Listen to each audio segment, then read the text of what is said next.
Of INIFS live session.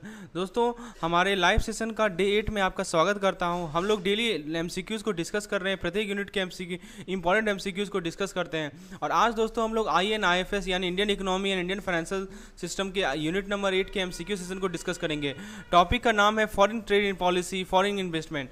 तो आइए दोस्तों चलिए चलते हैं हम लोग फॉरेन ट्रेड इन्वेस्टमेंट की दुनिया में और एक एक पॉइंट को ध्यान से समझते हैं कि किससे रिलेटेड किस प्रकार के क्वेश्चन बन सकते हैं और कैसे हमें उसे आंसर करना है, हमारा एलिमिनेशन मेथड क्या होता है। इन हर एक चीज़ों को हम लोग बारीकी से देखेंगे।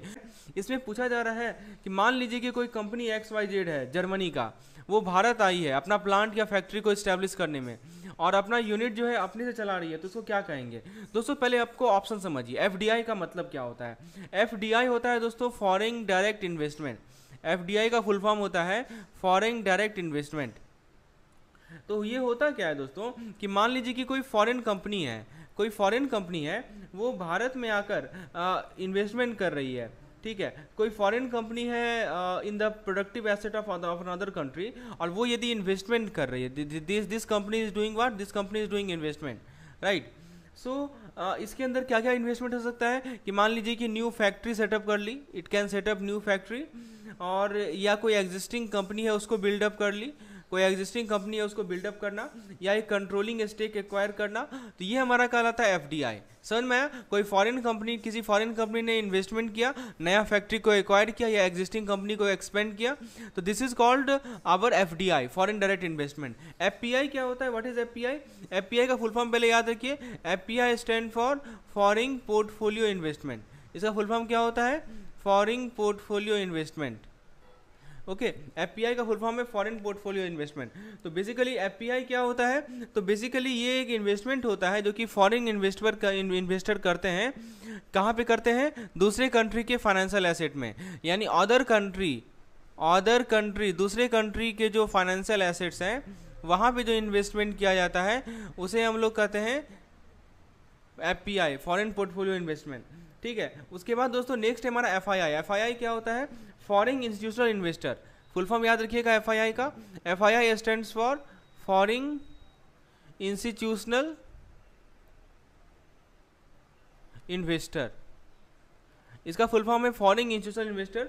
तो बेसिकली ये एक तरह का FPI है। FII बेसिकली एक तरह का क्या है, FPI ही है, ठीक है, जो कि लार्ज फाइनेंशियल इंस्टीट्यूशन के द्वारा किया जाता है। वैसे मैं आपको इसका एग्जांपल बताऊं, पेंशन फंड, या दोस्तों आप इसको समझ सकते हैं हेज फंड से, you can also call it hedge fund. So pension fund and hedge fund are the example of FII। तो फ्रेंड्स इस पार्टिकुलर क्वेश्चन में देखिए क्या हो रहा है।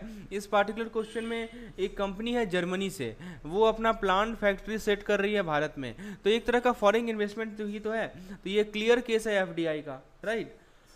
So answer will be option number A। तो आपको क्लियर होना चाहिए कि FDI क्या होता है, FPI क्या होता है, FII क्या होता है। चलिए तो आप क्वेश्चन नंबर 2 को देखते हैं। क्वेश्चन नंबर 2 आपके स्क्रीन पर है। इसमें पूछा जा रहा है कि मान लीजिए कि कोई कंपनी है MNP ऑस्ट्रेलिया की, वो इन्वेस्ट करना चाह रही है शॉर्ट पीरियड ऑफ टाइम के लिए, ठीक है। तो ना वो फैक्ट्री पुट करेगी ना प्लांट पुट करेगी, वो एक कैटलिस्ट के रूप में काम करेगी दूसरे कंट्री कंपनी को। इसे क्या कहा जाता है, मैं फिर से बता दूं, FDI का मतलब ये होता है कि फॉरेन कंपनी जो इन्वेस्टमेंट करती है किसी दूसरे कंट्री के प्रोडक्टिव एसेट में, इसके अंदर नया फैक्ट्री सेटअप करना, एक एग्जिस्टिंग कंपनी को खरीदना या कंट्रोलिंग स्टेक को एक्वायर करना, ये सभी आता है। FPI में क्या बताया मैंने, ये वो इन्वेस्टमेंट होता है जो कि फॉरेन इन्वेस्टर करते हैं किसी दूसरे कंट्री के फाइनेंशियल एसेट में। इसके अंदर दोस्तों हो सकता है कि आप स्टॉक खरीद लिए, समझिए एग्जांपल से समझिए, स्टॉक खरीद लिए, आपने बॉन्ड्स खरीद लिया, आपने सिक्योरिटीज खरीद ली, तो ये FPI में आता है। FII में क्या बताया, FII में दोस्तों फॉरेन इन्वेस्टर एक तरह का FPI होता है जो कि लार्ज फाइनेंशियल इन्वेस्टमेंट करती है, जैसे कि पेंशन फंड या हेज फंड। यहाँ पे क्या हो रहा है दोस्तों, इस पार्टिकुलर केस में क्या हो रहा है कि जो कंपनी है वो कहाँ की है, ऑस्ट्रेलिया की कंपनी है। वो कहाँ इन्वेस्ट कर रही है, वो इन्वेस्ट कर रही है इंडिया की कंपनी में। वो कहाँ इन्वेस्ट कर रही है दोस्तों, भारतीय कंपनी में। लेकिन ये बताइए क्या वो फैक्ट्री या प्लांट सेट कर रही है, क्या नहीं कर रही है ना, वो शॉर्ट पीरियड के लिए इन्वेस्ट कर रही है, ना वो फैक्ट्री सेट कर रही है ना वो प्लांट सेट कर रही है। तो दोस्तों बताइए ये कौन सा केस है? ये ऑब्वियस सी बात है, ये एफपीआई का केस है। मैंने क्या बताया कि जब एसेट में इन्वेस्ट करे, एसेट मतलब कि प्लांट बनाए, मशीनरी बनाए या दोस्तों फैक्ट्री बनाए, तो वो कहलाएगा एफडीआई। लेकिन यहाँ तो ना एसेट में इन्वेस्टमेंट तो नहीं हो रहा है, राइट। वो केवल फैक्ट्री पुट कर रही है, सॉरी वो केवल एक कैटलिस्ट के रूप में काम कर रही है। तो ये हमारा एफपीआई का केस होगा। तो option number B is the correct answer. तो होपफुली आपको एफडीआई और एफपीआई में क्लियर कट डिफरेंस क्लियर हो गया होगा। चलिए आगे बढ़ते हैं। क्या आप जेआईवी के एग्जामिनेशन की तैयारी कर रहे हैं, जो कि आगामी अक्टूबर में इसका एग्जामिनेशन का डेट आ चुका है? तो फ्रेंड्स आपके लिए मैं परफेक्ट सॉल्यूशन लाया हूं।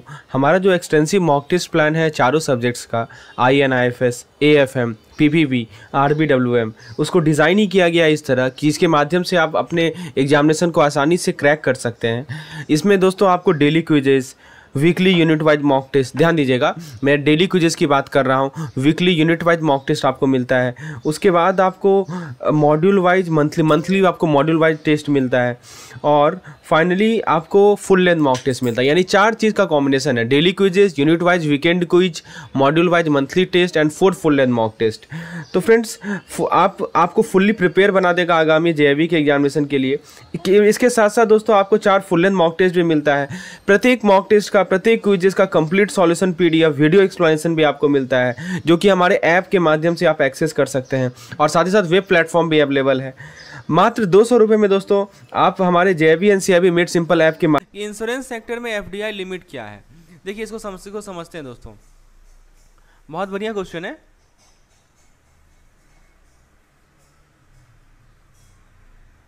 देखिए सबसे पहले तो आंसर समझ लीजिए, आंसर है 74%।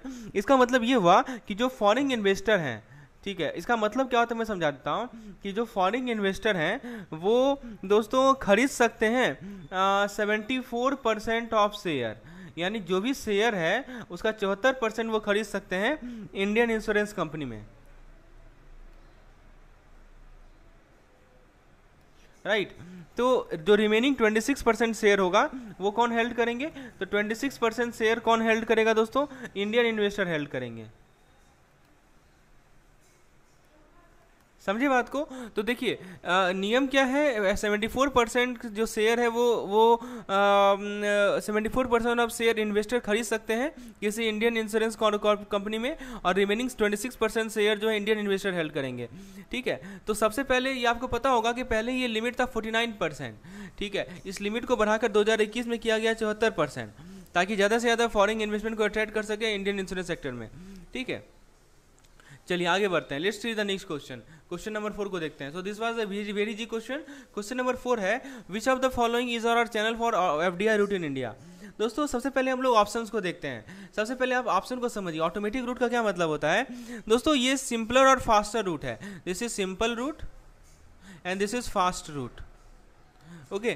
तो बेसिकली इस रूट के अंदर क्या होता है कि जो हमारे फॉरेन इन्वेस्टर हैं, इस रूट के अंदर क्या होता है दोस्तों कि दो हमारे फॉरेन इन्वेस्टर हैं वो इन्वेस्ट कर सकते हैं भारत में बिना किसी गवर्नमेंट अप्रूवल का। No government approval is required. कोई गवर्नमेंट बिना किसी गवर्नमेंट अप्रूवल का they can invest, foreign investor can invest. लेकिन दोस्तों कुछ सेक्टर है जहां पे एफडीआई को परमिट नहीं किया गया है under automatic rule. There are some sector where FDI not permitted. तो कुछ ऐसा सेक्टर है जहां पे एफडीआई को नहीं परमिट किया गया है, वो हम लोग आगे देखेंगे। देखिए गवर्नमेंट रूट में क्या होता है कि ये ज़्यादा कॉम्प्लेक्स है, ये ज़्यादा टाइम कंज्यूमिंग रूट है। सो दिस इज, देखिए सीधी सिंपल की बात की जाए तो हमारा ऑटोमेटिक रूट है, और कॉम्प्लेक्स की बात की जाए और टाइम कंज्यूमिंग की बात की जाए तो वो हमारा है दोस्तों गवर्नमेंट रूट। तो गवर्नमेंट रूट में क्या होता है कि जो फॉरेन इन्वेस्टर है उन्हें गवर्नमेंट का अप्रूवल लेना पड़ता है। क्या लेना पड़ता है दोस्तों? गवर्नमेंट का अप्रूवल लेना पड़ता है, right. So government approval is to be taken, इससे पहले कि वो इन्वेस्ट कर सके भारत में।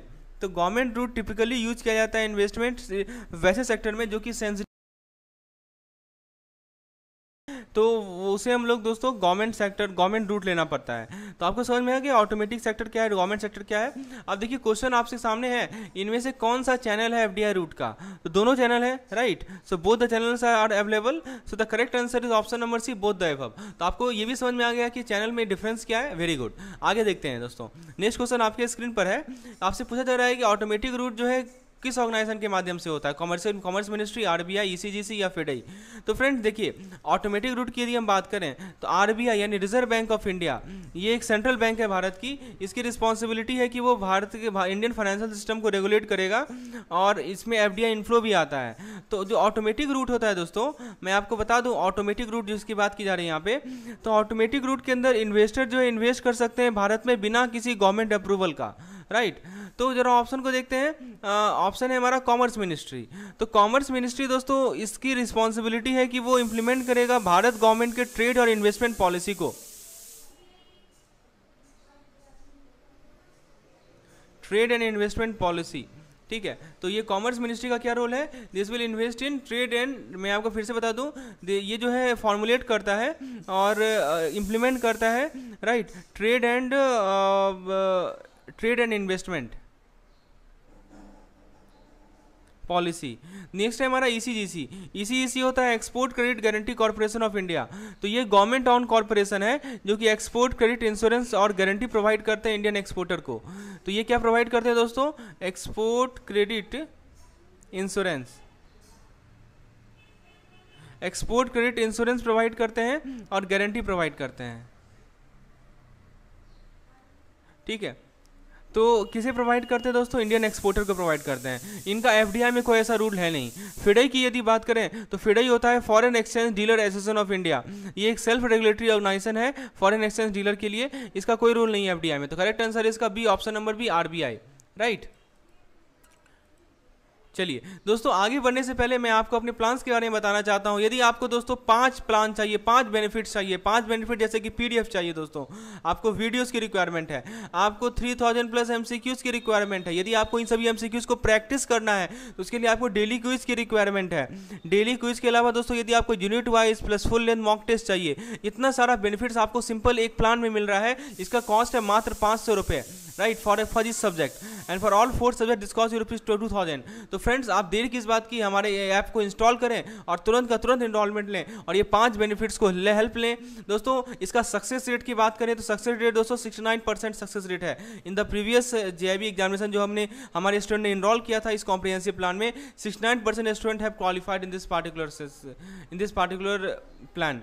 दोस्तों जिन लोगों ने, कुछ लोगों को पीडीएफ प्लान की रिक्वायरमेंट है तो वो भी ऑप्ट कर सकते हैं। 1 सब्जेक्ट का कॉस्ट ₹200 है, 5 सब्जेक्ट का कॉस्ट ₹700 है, 4 सब्जेक्ट का कॉस्ट, और यूनिट वाइज और फुल लेंथ मॉक टेस्ट का भी प्लान है हमारे पास। तो एज पर योर रिक्वायरमेंट दोस्तों आप इस ऐप को इंस्टॉल करें और जो भी आपको प्लान है एज पर योर रिक्वायरमेंट आप उसे परचेज करें। दोस्तों अब नेक्स्ट क्वेश्चन पे आते हैं। नेक्स्ट क्वेश्चन आपके स्क्रीन पर है। क्वेश्चन में पूछा जा रहा है कि इनमें से कौन सा जो है एफडीआई का टाइप्स है। बहुत बढ़िया क्वेश्चन है। इनमें से कौन सा एफडीआई का टाइप्स है, दिस इज द क्वेश्चन।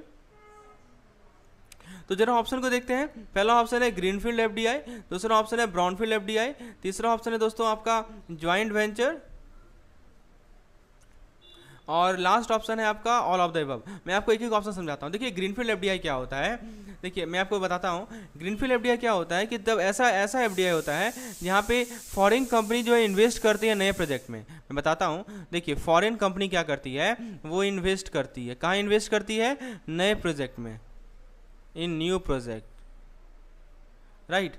तो इसके अंदर दोस्तों नया फैक्ट्री सेट करना, ऑफिस सेट करना या दूसरा बिजनेस सेट करना आता है। ब्राउनफील्ड एफडीआई में क्या होता है, जब फॉरेन कंपनी किसी एग्जिस्टिंग बिजनेस में इन्वेस्ट करती है, कोई फॉरेन कंपनी है वो कहाँ इन्वेस्ट कर रही है, वो इन्वेस्ट कर रही है किसी एग्जिस्टिंग बिजनेस में,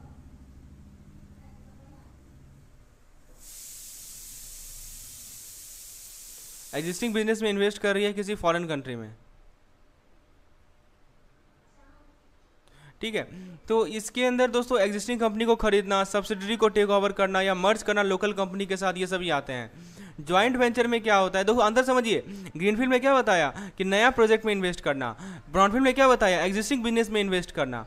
ज्वाइंट वेंचर में क्या होता है दोस्तों, जब 2 या 2 से ज़्यादा कंपनी मिलकर एक साथ आकर एक बड़ा कंपनी बनाती है, तो इसके अंदर दोस्तों फॉरेन कंपनी किसी लोकल कंपनी में इन्वेस्ट कर सकती है या 2 फॉरेन कंपनी एक साथ आकर एक नया कंपनी बना सकती है तीसरे कंट्री में। ये सभी इसका एग्जांपल है। तो फ्रेंड्स कहने का मतलब कि इस पार्टिकुलर क्वेश्चन का जो सही आंसर होगा वो होगा option number D, all the above. यानी आपका greenfield FDI, brownfield FDI, joint venture, ये तीनों के तीनों तरह के एफडीआई होते हैं, right. So option number D is correct. आइए क्वेश्चन नंबर 7 को देखते हैं। क्वेश्चन नंबर 7 में आपसे पूछा जा रहा है कि जो फॉरेन ट्रेड पॉलिसी होता है उसमें कौन सा स्कीम होता है एक्सपोर्ट प्रमोशन के लिए। बहुत बढ़िया क्वेश्चन है। कितने स्कीम होते हैं, राइट, कितने स्कीम होते हैं एक्सपोर्ट प्रमोशन के लिए हमारे फॉरेन ट्रेड पॉलिसी में।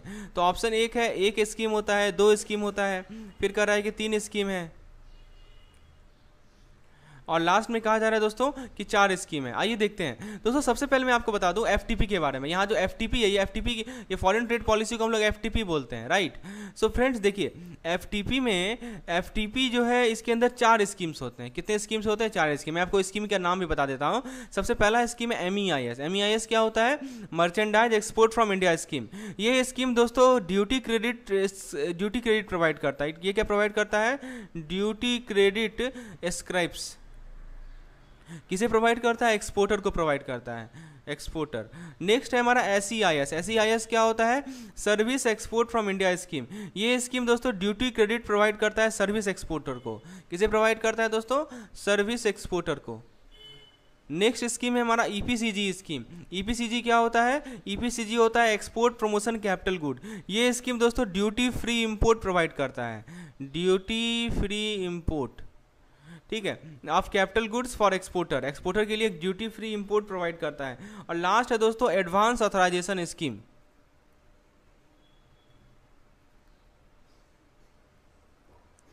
एडवांस ऑथराइजेशन स्कीम, तो ये scheme duty free import provide करता है इनपुट एक्सपोर्टर के लिए। तो ये सब स्कीम को डिजाइन किया गया है ताकि वो फाइनेंशियल असिस्टेंस प्रोवाइड कर सके एक्सपोर्टर को और उनको कॉस्ट रिड्यूस करने में। तो दोस्तों जरा ऑप्शन को देखते हैं। 1 ऑप्शन गलत है, 2 ऑप्शन गलत है, 3 ऑप्शन गलत है, करेक्ट आंसर है 4 ऑप्शन। तो मतलब 4 स्कीम्स हैं जो कि हमारे एफटीपी में इंक्लूडेड है। एफटीपी का फुल फॉर्म याद रखिएगा, फॉरेन ट्रेड पॉलिसी। आइए आगे देखते हैं। Let's see the next question. So now let's move to the question number 8 that we have. Question number 8 में आपसे पूछा जा रहा है कि which of the following schemes include by the foreign trade policy? I think it is question number 9, not question number 8. ठीक है, question number 9 है ये। क्वेश्चन नंबर 9 से पूछा जा रहा है कि इनमें से कौन सा स्कीम है जो कि फॉरेन ट्रेड पॉलिसी में इंक्लूडेड है एक्सपोर्ट प्रमोशन के लिए। बहुत बढ़िया क्वेश्चन है, अभी हमने डिस्कस किया, एक बार फिर से रिकॉल हो जाएगा हर एक चीज़ को। तो देखिए एमसीक्यूज का यही फायदा होता है कि आप चीज़ों को रिकॉल कर पाते हैं। जितना बार एमसीक्यू सॉल्व करेंगे उतना बार कंसेप्ट आपका रिकॉल होगा। तो आप बताइए कौन सा स्कीम है जो कि इंक्लूड होता है एक्सपोर्ट प्रमोशन के लिए। MEIS, SEIS both are there. दोस्तों मैं आपको फिर से बता दूं MEIS के बारे में और SEIS के बारे में। तो MEIS दोस्तों क्या होता है कि ये प्रोवाइड करता है duty credit, free duty credit script to exporter on relation of FOE value export. और SEIS क्या करता है दोस्तों? ये प्रोवाइड करता है duty free credit to service exporter on the relation of net foreign exchange. तो दोनों MEIS और SEIS को डिजाइन किया गया है कि वो फाइनेंशियल असिस्टेंस प्रोवाइड करेगा एक्सपोर्टर को और उनका कॉस्ट को रिड्यूस करने में हेल्प करेगा, right. So the correct answer is both of the above. तो दोनों का दोनों स्कीम्स है दोस्तों जिसको इंट्रोड्यूस किया गया है फॉरेन ट्रेड पॉलिसी के लिए, एक्सपोर्ट प्रमोशन के लिए। तो क्वेश्चन नंबर 10 को देखते हैं। क्वेश्चन नंबर 10 में आपसे पूछा जा रहा है कि merchandise export from India scheme को कब लॉन्च किया गया। यानी क्वेश्चन ये है कि जो हमारा MEIS स्कीम है when it was launch. So let's see the option that we have. Option number 1 आप देख सकते हैं. What is the option number 1? That is A 1st April 2015. Next option is 9th April 2017. Next option is 1st April 2017.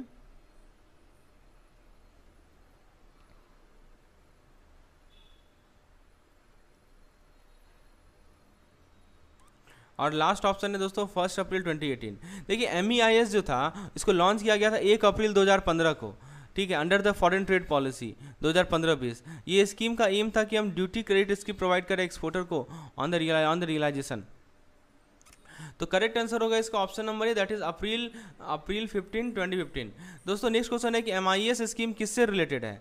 तो आपको मैंने बताया MEIS scheme में जो कि ड्यूटी क्रेडिट स्क्रिप्ट प्रोवाइड करते हैं एक्सपोर्टर को जब FOB value, free on board value export का रियलाइज होता है, ठीक है। ये स्क्रिप्ट्स को यूज कर सकते हैं गुड्स को इंपोर्ट करने के लिए, सर्विस के लिए, या इसको दूसरे को बेचा जा सकता है। तो जरा ऑप्शन को देखते हैं एग्रीकल्चर इनकरेक्ट है क्योंकि MEIS तो MEIS स्कीम को एग्रीकल्चर से कोई मतलब है नहीं। नेक्स्ट है हमारा एजुकेशन। तो दोस्तों एजुकेशन भी इनकरेक्ट है, MEIS स्कीम एजुकेशन से भी रिलेटेड नहीं है। एक्सपोर्ट सही है दोस्तों, MEIS स्कीम एक्सपोर्ट से रिलेटेड है। और एम्प्लॉयमेंट भी इनकरेक्ट है, एम्प्लॉयमेंट का कोई कोरिलेशन नहीं है MEIS स्कीम से। राइट। सो नाउ दोस्तों आपको मैं दिखा दूं, ये हमारा JIV NCIV made simple app है जिसको आप प्ले स्टोर पे जाके डाउनलोड कर सकते हैं, गूगल प्ले स्टोर पे। ऐप का लिंक आपको डिस्क्रिप्शन में मिल जाएगा। ऐप में जैसे आप इंस्टॉल कर लेंगे, ओपन करेंगे, आपको अपना OTP इंटर करना है जो कि आपके मोबाइल पे आएगा, और फिर जाके आप इसमें लॉगिन कर सकते हैं। बहुत सारे कोर्स आपको दिखेंगे। यहाँ पे 3 डॉट सेक्शन पे जाएंगे तो आपको फ्री मटेरियल सेक्शन दिखेगा। तो जरूर आप इस ऐप को एक बार इंस्टॉल कर लें, फ्रीली ऐप है, इसमें आपको सारा अपडेट मिलता रहेगा, डेली आपको फ्री क्विजेज मिलेंगे। तो इतना सारा बेनिफिट्स है दोस्तों, तो देर किस बात की, अभी का अभी इंस्टॉल कर लें इस पर्टिकुलर ऐप को। चलिए आगे देखते हैं दोस्तों। एक बार फिर से बता दूं कि मॉक टेस्ट कोर्स का प्राइस कल से बढ़ने वाला है। आज का आपको 11% का डिस्काउंट है, तो आज इस ऑफर को अप्लाई करें और मॉक टेस्ट के माध्यम से अपने प्रिपरेशन को सुचारू रूप से करें, ताकि आपका सिलेबस एक टाइमली ऑर्डर में 1 महीना पहले कंप्लीट हो जाए और लास्ट मंथ में को आप फुल्ली टाइम दे सकें रिवीजन पर्पज़ के लिए। सो फ्रेंड्स, कूपन कोड आपको जो यूज़ करना है वो MOKSUCCESS11 है। आइए नेक्स्ट क्वेश्चन देखते हैं। MEIS स्कीम का ऑब्जेक्टिव पूछा जा रहा है, एम्प्लॉयमेंट जनरेट करना, इंडिया कॉम्पिटिटिवनेस वर्ल्ड मार्केट में इन्हांस करना। दूसरा ऑप्शन कर रहा है कि इंफ्रास्ट्रक्चर एफिशिएंसी को ऑफसेट करना, और जो हमारे exporting producer in India giving specific emphasis on those which are of Indian export. Next option is government recently replace MEIS with remote on duty tax for export product ROT-DEP। बताइए क्या सही जवाब है दोस्तों। इस क्वेश्चन का सही जवाब है option number D, that is 1, 2 and 3। ठीक है। FDI from Pakistan is placed under. बताइए पाकिस्तान से जो FDI आ रहा है उसको किस रूट में डालेंगे, गवर्नमेंट रूट में, ऑटोमेटिक रूट में, दोनों में, या कुछ में नहीं। दोस्तों सही जवाब है इसका, पाकिस्तान का जो FDI है उसको गवर्नमेंट रूट में डाला जाता है, यानी RBI का प्रायर अप्रूवल लेना पड़ता है। प्राइवेट बैंकिंग में FDI का लिमिट कितना है दोस्तों, ये लिमिट ध्यान रखिएगा। प्राइवेट बैंकिंग में लिमिट कितना है, 46%, 49%, 74%, all the above. Correct answer is दोस्तों 74%। सो फ्रेंड्स, ये था हमारा आज का MCQ सेशन। कैसा लगा आपको सेशन जरूर कमेंट सेक्शन में लिखिए। हमारे टेलीग्राम चैनल को ज्वाइन कर ले दोस्तों, टेलीग्राम चैनल का लिंक आपको डिस्क्रिप्शन में है। हमारे फेसबुक चैनल को ज्वाइन